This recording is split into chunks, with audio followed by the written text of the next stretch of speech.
What happened to bodybuilding? What the hell happened to bodybuilding? My bodybuilding, our bodybuilding, where did it go? The genesis of this video comes about by way of conversations I've had and discussions with particularly older guys, but a lot of people, but particularly older guys, that remember when they first came to bodybuilding, they first discovered bodybuilding,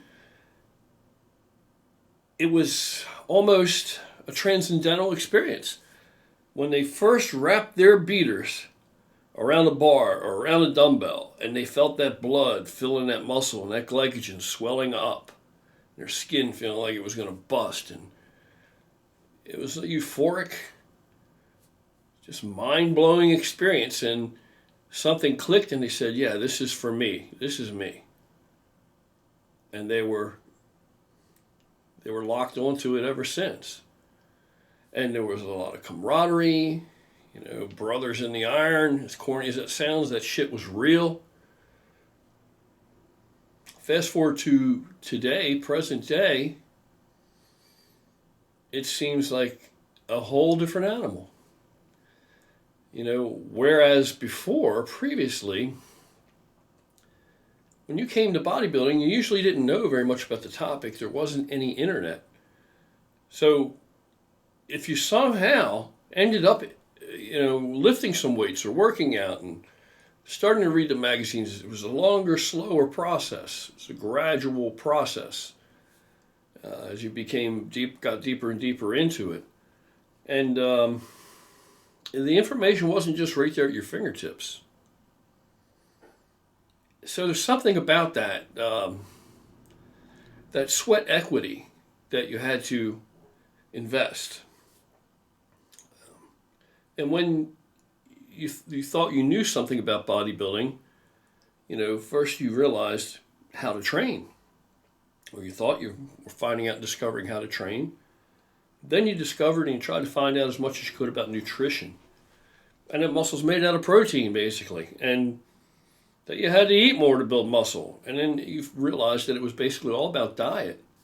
And yes, supplements. We were scammed by some really crappy supplements at the time. They didn't mix hardly at all.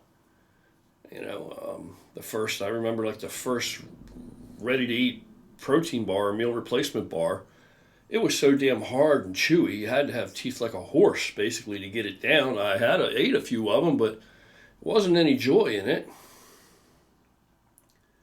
Whereas today, with the advent of the internet, everything is at your fingertips. You do not have to earn anything, or work for anything in that regard. Everything is instantaneous, and it's developed a generation of people that, just like pulling up at the McDonald's window in the drive-thru and immediately getting what you want, they can go on that internet and sit at that keypad, and now they're an instant expert. They know everything they need to know. And what's the first predominant thing that they're inundated with when they search for bodybuilding information on the internet? Drugs. That's the first thing. So one huge difference between then and now is that then the bug had to bite you. You had to have that passion for it. Passion. You developed a passion for it. Now, you don't have to develop any kind of passion for it whatsoever. All you have to do is look at it and live vicariously through these pictures on the internet and think, I'm going to be that. You don't even know what that is, nothing about it, haven't done anything, but you know that you got to get some drugs. And that's literally the way it is. There are people today coming into bodybuilding, what today's bodybuilding is, and they want to know about gear before they even know how to do anything physically with the equipment that's available. Before they really understand anything about diet and nutrition, they think they know about the gear. So it's a complete flip-flop, totally reversed. It's been completely perverted, in my opinion. And there's a lot of older guys that feel the same way. A lot of older guys are soured on it, and they feel the same way. Back in the day, there were sprinkles of grassroots people that were engaged in this activity, and they were in the garages, and they were in the basements, And they were in, like in my case, even little apartments, and they had weights in their living room, maybe a little plastic-filled cement weights, or maybe they were making do with other objects like I have in the past. Maybe they got them a little iron set with a 1-inch bar, a little cheapy bench. Or maybe they improvised. And they were bodybuilders. That was bodybuilding.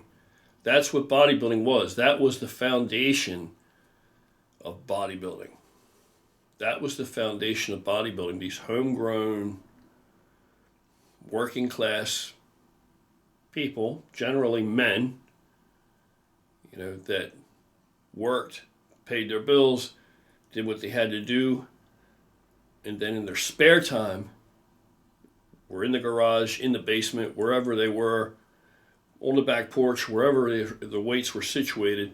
Maybe they belonged to a gym. There were a lot more mom and pop gyms around back then, very small little places. Fewer franchises, but they were out there. And they were getting it done. They were getting it done. And it was a long, slow, gradual process, and that was okay. That was okay. Because we knew that going in. We knew that going in. That it was going to be a long, slow, gradual process, because it was what? A lifestyle. A lifestyle. Sweat, equity, investment in yourself. And that's what bodybuilding was. So what's to blame? Why is it so different today? I'm going to say it's the internet. I think the internet's to blame for a lot of things. I think the internet, for every bit as good as it is, or the good that it's capable of accomplishing, or the good things it can contribute to our society, for every good thing, there's a bad thing. I think it balances itself out. There's lots and lots of bad, just as there is the potential for good. I'd be fine just without it altogether, to tell you the God's honest truth. It's just a divisive distraction to keep people from actually physically engaging and doing things in life. So I believe that's what happened to bodybuilding. Whereas there wasn't the connotation back in the day about that bodybuilders were drug addicts, or bodybuilders were, depraved, and it was full of debauchery and gay for pay, and all these negative things. If you were a bodybuilder, it was a dirty word. You were a person with low morals, and that's not what it was back in the day. Back in the day, if you were a bodybuilder, you were somebody that, even if the general public didn't know anything about bodybuilding, they knew enough to realize that you're a health nut, is what you would be considered. You're an individual that is interested to a high degree in your health, and so you have knowledge about this subject. And you probably have a really good diet, a better than average diet. You probably eat very well. You take care of yourself. And you must have work ethic to keep getting up and getting into the gym or getting under the weights when you could just go sit your ass on the couch.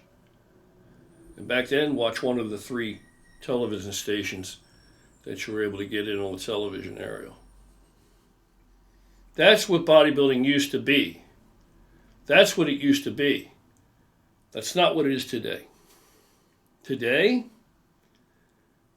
before, like I said, anybody coming to bodybuilding today, the first thing that they find out about are drugs. If they do a search on the internet and they want to find out anything about bodybuilding, they're inundated with information about drugs, and so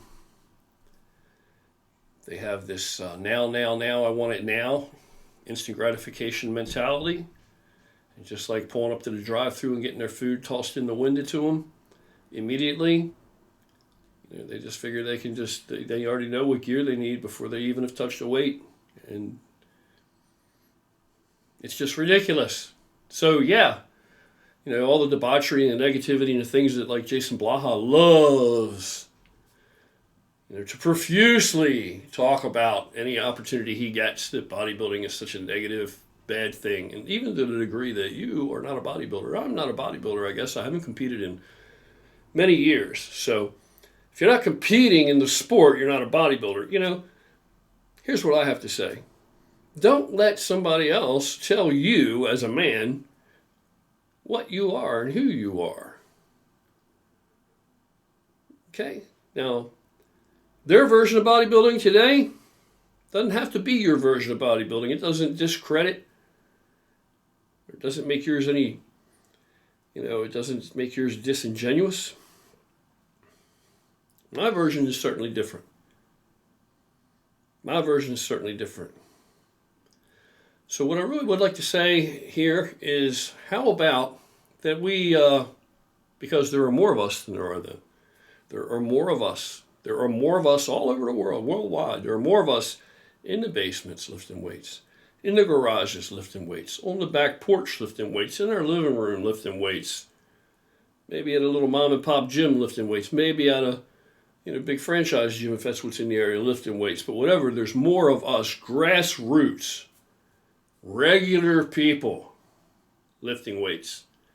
We don't know what New Bane is. We've never even seen New Bane. We're not into recreational drugs. If you're my age, you'll probably have a home. You'll probably have raised some children. You'll probably have a spouse, and you're probably a good, solid provider of upstanding moral character, most likely, because that's what the typical person is, typical older person of my generation. You're responsible. You have bills to pay. You have responsibilities to meet. And so our version of bodybuilding is something that we make room for just because we can, because we have that kind of work ethic, and we're not afraid to put that sweat equity into something.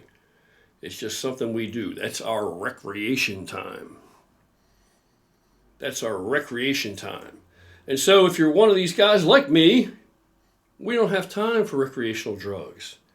We don't have time for, all these other horrible, terrible, immoral things that, people want to attach to today's bodybuilding. We don't have time for that. We have things to take care of. We're taking care of business. And in our spare time, in some of our recreational time, our me time, we're working again. We're doing additional work.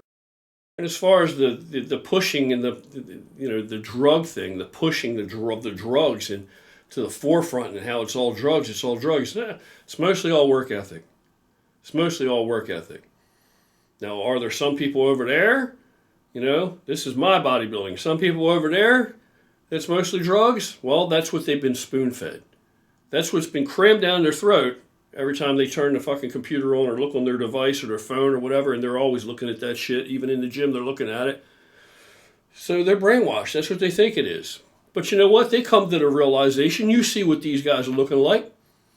The guys that are using the most gear. You see what they're looking like.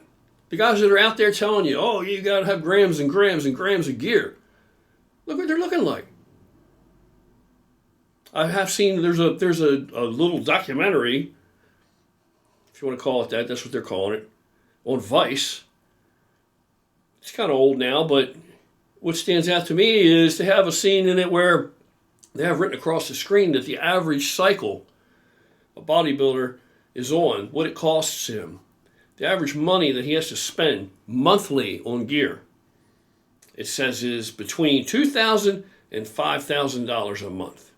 $2,000 and $5,000 a month. So, see, that's what you're finding out. You Google and search bodybuilding, you don't know anything, you want to find out about it, you might be interested in it, this is what you find out.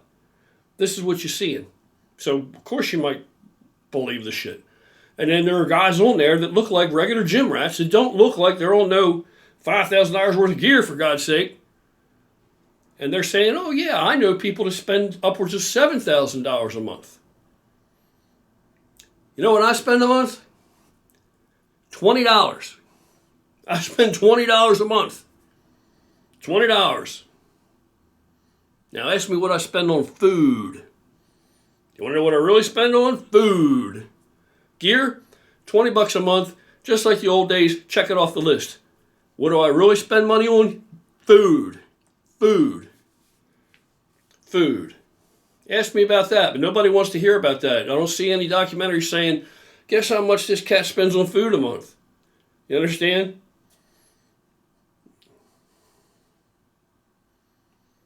So I guess in that regard, I'm a little bit of an elitist in that I look like this because I can afford to spend that on food. Simple as that. The kids see that shit, that's their introduction to bodybuilding now. That's their introduction. You older guys, think back. What was your introduction back in the day? What was your introduction to bodybuilding? Probably had nothing at all to do with drugs. Nothing. So don't let people take your bodybuilding away from you and tell you what bodybuilding is in any way, shape, or form. To hell with them. Their bodybuilding is not my bodybuilding. To hell with them. And you kids today, if you hate this video, well, I just feel sorry for you because you're never going to know. If that's your attitude, you don't see where I'm coming from, then you ain't never going to know what bodybuilding was, when bodybuilding was great. And having said that, you know what? I like Steve Kuklow's slogan, how he's taken and made it, put a twist on it and made it his own catchphrase. He's got it printed on bumper stickers and t-shirts, and that is, make bodybuilding great again. I think that's awesome. And I think that's what we need to do. Let's make bodybuilding great again. It's not that we have to take bodybuilding back, because it was never taken away from us. It was never taken away from us because we are the foundation of what it is. We are the people that you see and interact with when you're in the grocery store, when you're pumping gas in your car, when you're at work. When you're at work, because we work. We're those people. We're those people. Okay? We're not the elitists who are the minority. You know, they can go without a job and just have nothing else to do, right? So we're the regular people. We're the backbone of what bodybuilding actually still and always has been. Still is and always has been. We're the backbone. We're the foundation. That shit's not. That's not. You know, unless you want to let it be. Not to me, it isn't. It's not to me. So that's it. That's all I got to say. Let's make bodybuilding great again. Let me know what you guys think because I am interested. Y'all take care. Have yourselves a wonderful day.